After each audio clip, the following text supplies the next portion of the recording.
Don, tell us about your contribution to Play It Loud. Well, you know, it came about in a very interesting way. I did a show with Steve Miller about a year and a half ago at the Beacon Theater in New York City. At the end of my show, the guitar tech comes walking out on stage carrying my white double neck. When the audience sees that, they go, "Yeah!"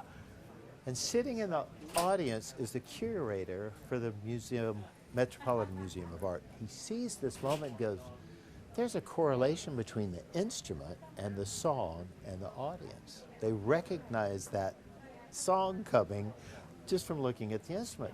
He calls up the Rock and Roll Hall of Fame with this idea of putting together these just iconic, influential guitars that people would know and recognize, and doing a display at the Met. They went, great, let's do that, and then we'll bring it back to the Rock Hall. I didn't know that until I had already been invited to the Met to be part of that opening, and they were telling me how it came about, and I went, me? You saw me? But anyway, it's just, the other part of that for me was that in 1968, I moved from Gainesville, Florida, up to New York City. The first thing I did the day after I got there was I went to the Metropolitan Museum of Art and spent the entire day there. There was no museum in Gainesville. There was no culture. There was no orchestra. There was nothing. So when I got to New York, I had heard about the Met, so I went there and just soaked it up, everything I could do. And to 40-something years later, be hanging on the wall there at the Met, for me, was just unbelievable. It was like something just came together in my life, you know? And then I didn't realize it was going to only run 6 months, and then they were going to move it back here. And since they were moving it back here, my guitar has been at the Rock and Roll Hall of Fame since 1998, since I was inducted. Right? It's only left twice. Once it went to the Gibson Company because they wanted to make 150 identical clones of that white double neck, a limited edition, and they took it to the custom shop, photographed it, measured it, found every cigarette burn and scratch and split and ding and everything, so they could make the ones look exactly like it. They brought it back to the Rock Hall. The only other time it's left is to go to the Met for 6 months.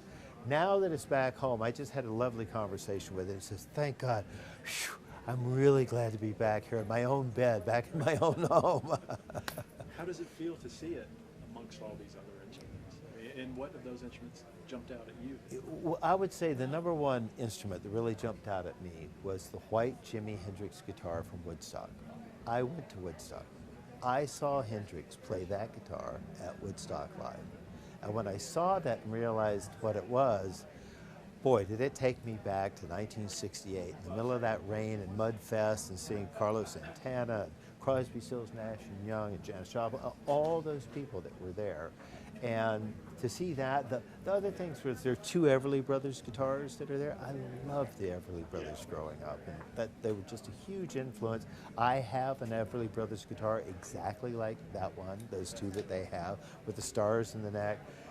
Just to see Jimmy Page's red double neck guitar from Stairway to Heaven and all that stuff, it's a wonderful, wonderful exhibit. And if you love music and you love classic rock, boy, it's just here in space. You'd love it. Last question, okay.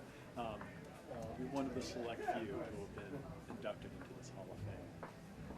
What does that mean to you? You know, it means that somebody somewhere recognized all the hours, 20,000, 30,000, 50,000 hours of sitting around playing and practicing and writing and recording and starving on the streets of New York City and working in Boston in a studio for 2 years making $50 a week, but learning how to make records, and then being out on the road for decades, it seems like, building your career and building it to the point where the writing and recording and live performance and everything all kind of sums up to being part of this glorious, glorious thing. Thank you so much for your time. My pleasure. And more importantly, for the music and memories over Well, the years. thank you. That's great.